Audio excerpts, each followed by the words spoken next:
Yep. All right, you guys, welcome to the Division of Drinking Water. This is our June webinar, June 26th, it's 11 a.m., and we're going to cover 30 minutes of information. We've got staff here from the division. We have a lot to go over, so I'm going to dive into it. But before I really dive into it, I need to let you guys know that we did lose internet access. We had a flood in our building last Wednesday, and we were down. Our phones were down. Our computers were down. We were cleaning our offices, vacuuming. We had access to email, but it was limited what we could do because we didn't have a lot of access to our databases. So we're back up and running this morning, so you should be able to get a hold of us, but just be patient with us as we get our connections back up and running. So welcome to our webinar. Let's see if I can. Okay, quick reminders. There's a rural water training and Tropic on rules, RTCR sampling plans on July 11th. And then July 20th in Bicknell, there's cross-connection training for rural water. Your sampling plans for the RTCR stands for Revised Total Coliform Rule. Your coliform sample plans are due by September 30th of this year. July 1st is the deadline for community systems to submit their consumer confidence report. And we are in the window that you can get your lead and copper samples taken. That's June 1st to September 30th. We don't accept data past September 30th. We go by the date the sample is taken. And this window is for systems that are on the yearly or once every 3-year sampling requirement. Another quick reminder that June 30th is the end of the second calendar quarter for 2017.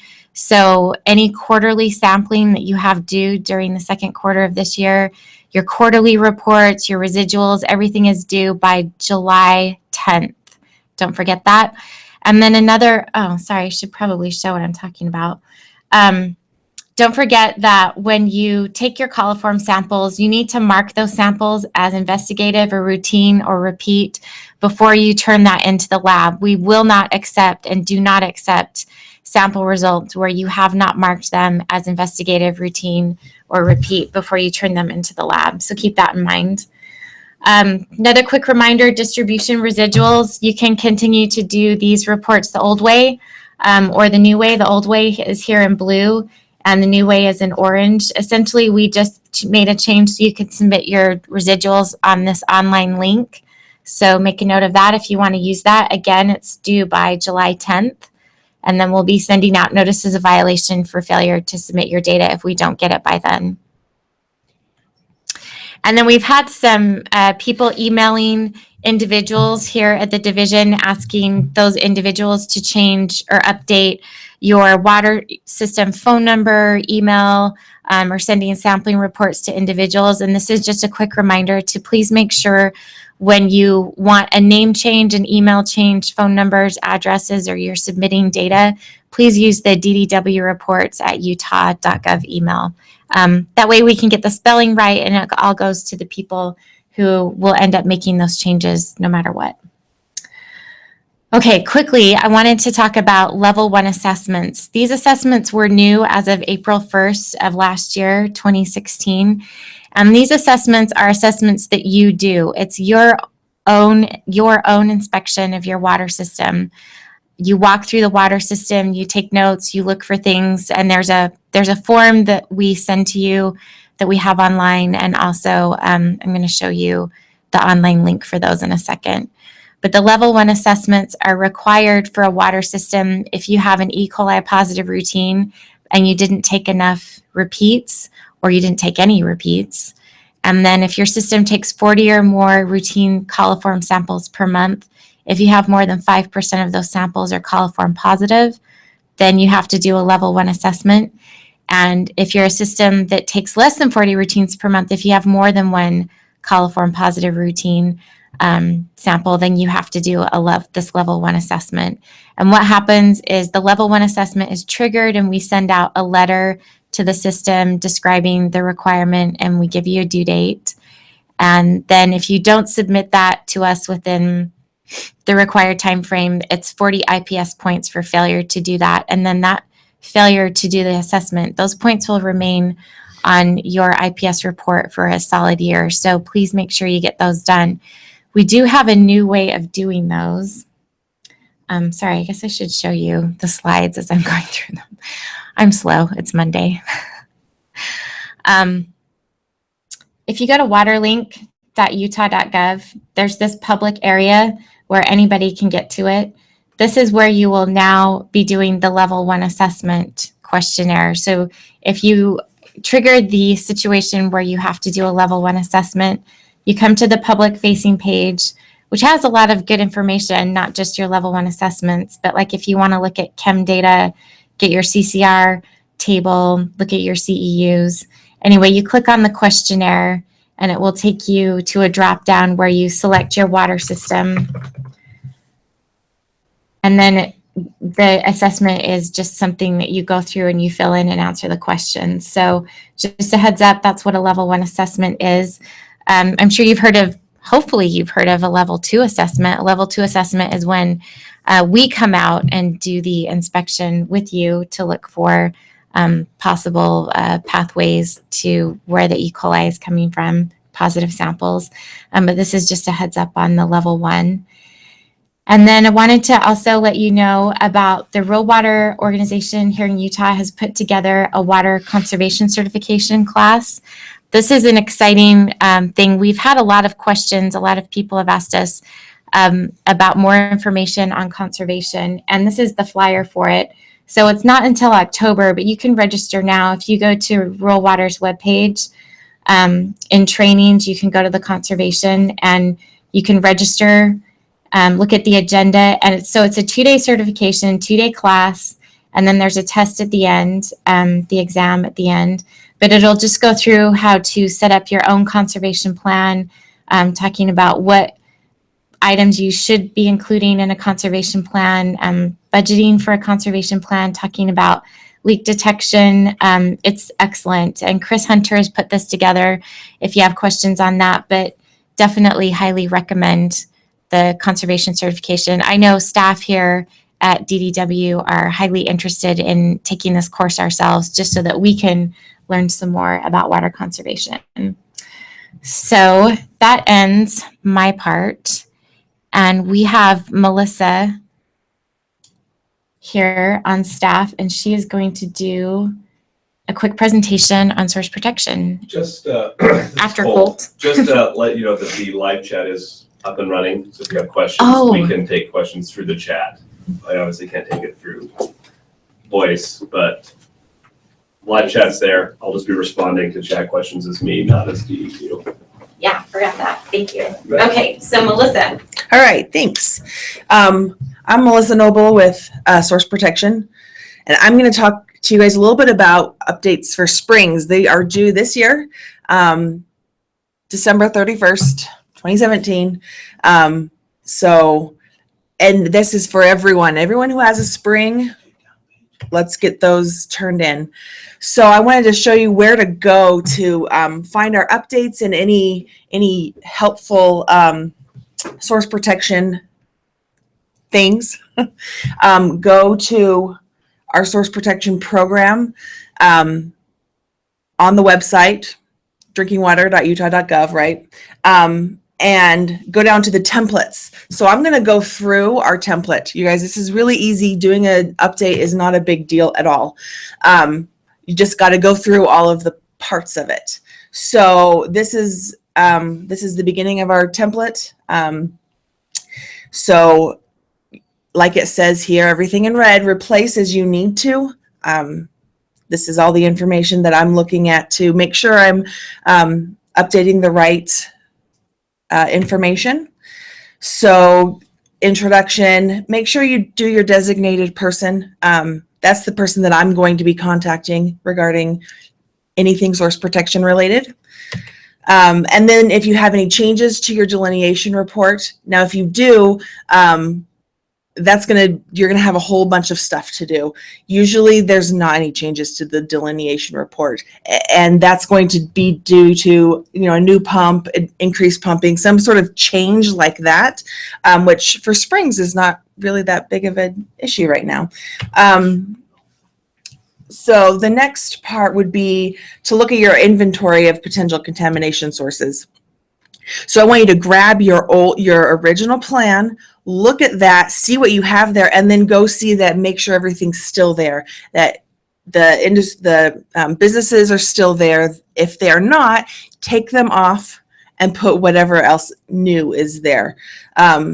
This is really the bulk of what you want to be doing for your source protection. We're looking at the potential contamination sources and making sure that that you know what's there and what could possibly contaminate. So, and this is kind of the next part. If there are changes, this is where you make these additional changes for the assessment and management of these sources. And then the future potential contamination sources, if your county or city has an ordinance, this is where you'll want to talk about that. And if you don't, if your county doesn't, you guys, this is a huge thing. It will make a huge difference for source protection if you guys can start pushing that in for your counties. So the implementation schedule and the record keeping section, this honestly is where we want to see what you've done. So the implementation schedule is what you're going to do, and in the record keeping, put what you've done. We're really looking at these. We really would like to see that you guys are moving forward and doing something with these. So this is where I want to see a list of the things that you guys are planning on doing, and in the record keeping, that these are the things that we have done, date, check mark, whatever. And then, just kind of the end of it, the contingency plan and public notification. Really, this is what you'll put in there. Waivers are really important. You guys have to, if you have a waiver, you need to renew it. So you need to fill out the waiver forms, which I've have the samples of the susceptibility waiver and the use waiver. Make sure you fill them out and turn those in with your updated plan. And so that's what I've got on springs. So they're due this year. Perfect. Thank you, Melissa. Good information. All right. And now we're going to switch over to peak cares, you guys. Click on that so I can see the full screen. Don't say, there we go. There we go. Whoops, Whoops. I should probably start from the beginning. that might help. All right. Pete. Okay, peak cares and field services section. Just kind of going over the seasonal startup procedures. Hopefully, well, though with some of the snow, a lot of people are in that seasonal startup right now. So hopefully you're gotten them done and are in the process of doing your final paperwork.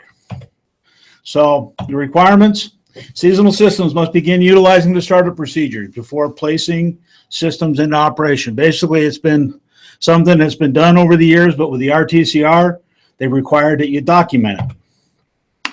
The big question: what is a seasonal system? Oh boy, a non-community water system that is not operated as a public water system on a year-round basis and starts up and shuts down. So if you turn stuff off and turn it back on, fill it back up, you're a seasonal system, okay? So you're at the beginning and end of each operating season. What is not a system? So if we've got several systems out there that keep pressure in the system year-round, maybe they have a caretaker or one unit that's open, so they keep water in the system, or they don't want to shut things off, so they keep the system charged year-round. But you do have to, if you're keeping it pressurized, 12 months a year, it's a year-round system, and you must sample each and every month now. Year-round systems that shut down sections of their distribution system are not required to conduct and report seasonal startup procedures. But however, recommends that you follow those procedures for that area that's been turned on and off. What does RTCR, once again, revised total call form rule, require? Beginning of each operating period, before serving water, they must conduct the state-approved startup procedures. So it's these procedures, like I said, for years and years, people have done this, but we just haven't documented it. So this is where they want to make sure that we're doing that, and then that us as a state regulator, we're making sure that you're doing it and you're documenting it. And then you're certifying and completing the procedures online. Basically, what do we do? Well, inspect the system, disinfect, flush, sample for total coliform and E. coli. So co-alert, if you're doing that, verify that any current or historical significant deficiencies have been corrected. So if you've had something that maybe that they found during say a September, say you shut down in October and there was a sanitary survey in September that found broken screens, etc., making sure that you have corrected those before you bring the system back online. And this is our treatment technique violations, which gets kind of confusing with our nomenclature, but the TT violations are that you have not done a procedure, okay? So don't let that treatment technique throw you off. It's just how the nomenclature is. Failure to complete state-approved startup procedures before serving water to the public, okay? And if you don't report this violation, or this certification, that's another violation. Here's our website. I just took and you can see down at the bottom of that, it says electronic forms. It says seasonal startup. You click on that and it brings you to this form right here. Okay. So this is Colt's baby from a while ago and it's going pretty good still. This is how we're supposed to get there and tracking this. So it just goes through your system number, all your information, whether you've flushed, did you use unidirectional flushing, and did you take some samples, and where you took the samples. The lab number, include your information for your samples that you took. And then your name, the affiliation, and then the position. And then any special instructions before hitting submit, Colt? Just hit submit. Don't forget to hit submit. Please. Or basically, and this gets forwarded to our DDW reports area. Once again, that's our cache that we can track all our reporting. So that's where it goes. And then it gets populated into our database that way. So what do you do? I mean, we talk about sanitary defects or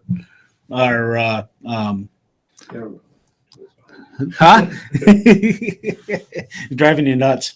Inspect the entire system top to bottom. Start at your sources, the springs and wells, and do any pumps. So here's a spring box. Looking at that, this is a good Forest Service makes some really nice little boxes.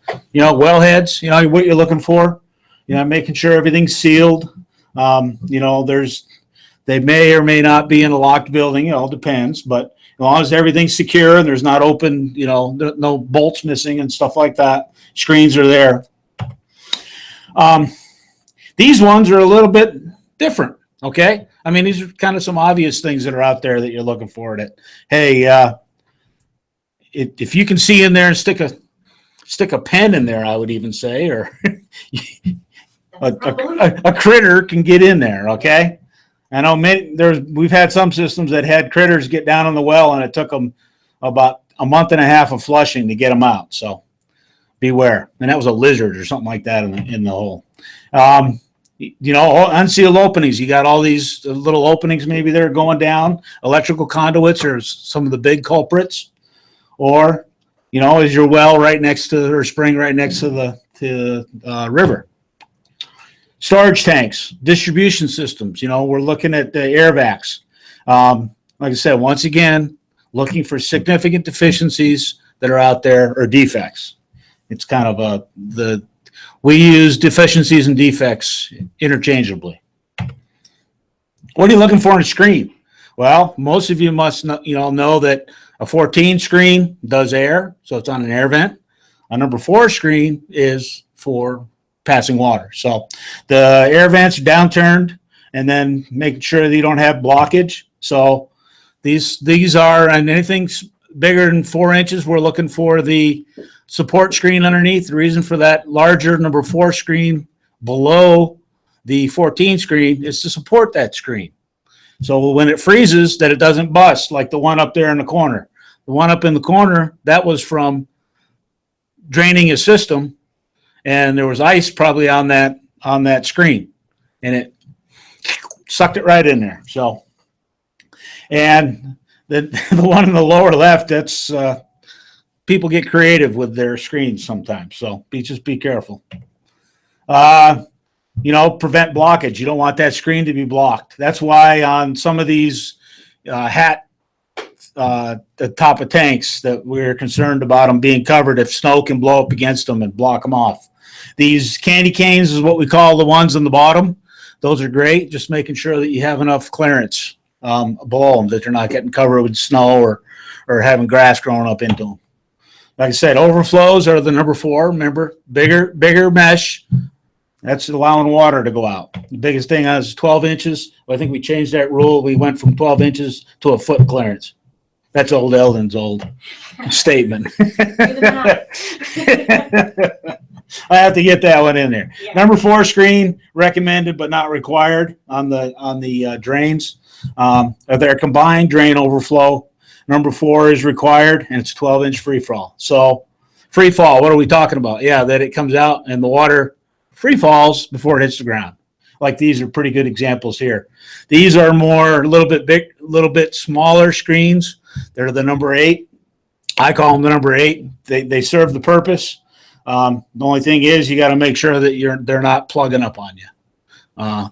They do, if there's any kind of stuff in the pipe, they do get plugged up. Here's some less than stellar examples of drain lines and that are out there.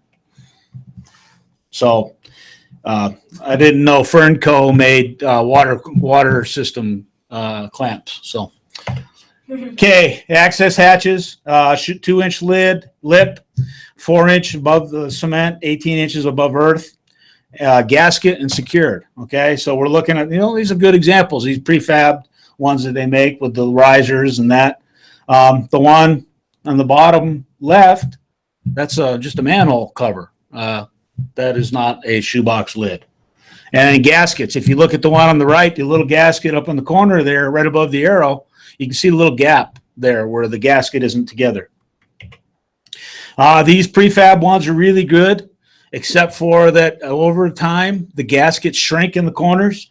And the best way to look at those is when you look at the corners of your box, you can kind of see the shading where the dirt is, where the gasket sets. And a lot of time it'll cut the corners. So that's something to look at. Make sure that gasket's still in the right place. Your tanks. What are your tanks doing? How have they survived the winter? Or is there areas that need to be maintained on the tank?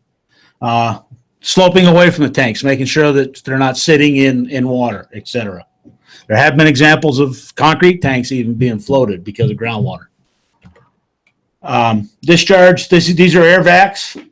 Some good, ugly, and uglier. Good example down in the corner, on the right corner. The other ones, if you look at the top right, there's a brown line around that culvert pipe. It just happens to be right at the top of the air vac where it sucks the water back in. Once it spits it out, then sucks it right back into the system. So it's kind of recycling the water in that culvert. And then, do you have any cross connections? This is one of our prime examples of a cattle trough with the bottom fill float. So that's always been, if you had any of our cross connection 101, that's a pretty popular picture, mostly on the front of our presentations. Any questions? Like I say, just get out there, look at the system, take your samples, do some investigative samples first, then do your normal samples. Okay, so make sure you're good. Take a couple samples, come back a day or two later, take your routines and get those submitted. Don't be just guessing that you've done it right, because it can cost you more time. And time is the big thing. A lot of you that are out there that are in remote areas, it may take you 6 hours to go do samples. So just beware. Any questions? Like I said, keep shiny side up out there. Be careful. What should systems do if they're seeing this for the first time, but they didn't realize, like they've already gone through startup, but they didn't go through this type of startup procedure? So they're late? they're late to the game, give us a call or we can help you, walk you through it. If you've done the procedure, just need to document it. We'll get in there and document it. Gather your paperwork, gather your sample results, and what you did basically, and get it submitted. Fantastic. Okay. All right, you guys, you heard it. So if you don't get it done, you get a notice of violation, and then you get angry and you get to yell at us. Okay, so before we wrap up, I'm just going to show you a couple of things on WaterLink. This is our reporting website where you're able to see all the reports that we have for your water system. If you don't have this bookmarked, you should. This is your best friend, especially when I know people can run into issues where you can't get a hold of us sometimes, but WaterLink will have a lot of what you're looking for. So it's waterlink.utah.gov, and you just go in and select your system. I'm going to pick on Salt Lake City. Actually, no, I'm not, because that one's too big. I know. Let's do Park City. Kind of big, but not too big. So once you select your system in the drop down, and you can type in the system name or the water system number, and that's 2 ways to select it. These reports off to the side are the 5 main reports that you want to make sure are correct. Your inventory report is the one that will show up automatically, and then you can click on the other reports to see them. But on the inventory, you'll be able to see this first header, which will show if your water system is approved or not approved, and if it's active or inactive. Contact information, make sure that this is all correct. Double check that for us. Your mailing address, phone number, population is extremely important. Double check that population number. Let us know if that has changed. And then this last inventory update, this means the last time we changed anything in the inventory for that water system in our database. The last surveyor update, this is the last time the water system had a sanitary survey, and these are done every 3 years. So you can look at this date, add 3 years, and that's the next time, not exactly to the date and the month, because we're not that crazy or that good. but add 3 years, and that's the next year that you should expect a sanitary survey. This is the surveyor is the person who did the sanitary survey. Operating period is extremely important. If your water system is year-round, like Park City is, it should say January 1st to December 31st. And your IPS report update, the last time it was changed, it'll show right here. And the IPS update should be happening automatically every 24 hours. It's just that our entire network got flooded and it's been down, so it hasn't been updated for a few days. And then we have irrigation zone information. So this header is on all of the 5 main reports. Please double check that, read it, make sure everything's correct. If it's not, you can go to that DDW reports email. I'm going to show you this bacterial summary report. Not a lot of people know about this report or know how to use it, but we do get a lot of questions about, did you guys get my coliform sample for the month of June, because I don't want to get a violation. So this is how you double check that. You go to WaterLink, you pull up your system, you go to bacterial summary, and you scroll down. So this is the column that you want to look for. These are the routine samples, and you can look at the requirement. This system is required to have 9 samples done every month. So you look at the most recent month, and this is the number of routine samples that we have for this water system for the past month. And you have until the 10th of the following month to make sure that you get us all of those samples, or make sure that your laboratory is sending us all of your samples. So you have until July 10th. I would recommend you maybe cut that a little shorter and double check this report on the 5th of every month and make sure that we have your coliform data here. So when we switch over to July, you'll come in here and you'll look at routine sampling, and you'll double check this number right here and make sure that this equals the total number of routine samples that you took for that month. Make sure that that's correct. This is a powerful tool for you to be able to tell does the division have my coliform data? Yes or no? This is where you can go. Or you can call us or send us an email, but I would rather you not do that. Just go to Waterlink and We're going to pay to look at Waterlink if you Right. call us or email us. we'll walk you through this. This is where you can tell. So just put a reminder on any of your calendars to double check this at least by the 10th of every month. And this is how you will avoid getting either a failure to sample violation or a failure to report on time violation. Show them where they can see if they're myrtles. They can't. The Myrtle violations. Yeah. If it's showing up in there, what it'll look like. Yeah. So if And you. it's resolved, Oh, check and see. yeah, that's a good point. So if you got one of those nasty violation letters for failure to submit your chlorine residuals, go to your IPS report and scroll down, and it will be in microbial rule violations. It'll show up as a code 36 or a code 27, and they appear 3 at a time because we just check for them every calendar quarter. So on July 11th, we're going to check and see if all of the systems who chlorinate or purchase chlorinating water, and it doesn't matter how big or small these systems are, we need a minimum of 12 chlorine residuals reported for, I'm going to be looking for April, May, and June. And if you miss one of the months, it's 10 IPS points. If you miss all 3, it's 30 total. So just make sure you're double checking these reports and making sure that they're updated. If you are looking through these reports and you notice something that points or something that should have been taken off that haven't been taken off, you can always just send an email to DDW reports and we can start investigating that. So just kind of a heads up, Waterlink is your best friend. Use it. Let us know if there's something in there that you would benefit from that we don't have. Okay, so we're at our 30-minute deadline and you want your CEUs for viewing the webcast. You can go to the link. We're not going to put the link in the presentation anymore because it's too complicated. We're simple people. So the link to get the CEUs is going to be in the comments section of the YouTube video. So just go ahead and click on that link and it will take you through a couple of questions and then you can get your 0.05 It's called the CEUs. description, not the comment section. Oops. Comment Okay. sections where you would comment and say You're right. main things. Main things, The right? description is where it is, and it should just be directly below the video. Can we review comments before they're posted? Probably not. We can. We don't. It's fine, you guys. It's all good. But you do have the chance in this questionnaire, the CEU questionnaire, to give us ideas for webinars, things that you want to hear about upcoming. We would appreciate your information on that. And then the next webinar should be July 17th at 11 a.m., same time, same place. Make sure you're subscribed, and we'll see you next month. And thanks to Melissa and Pete for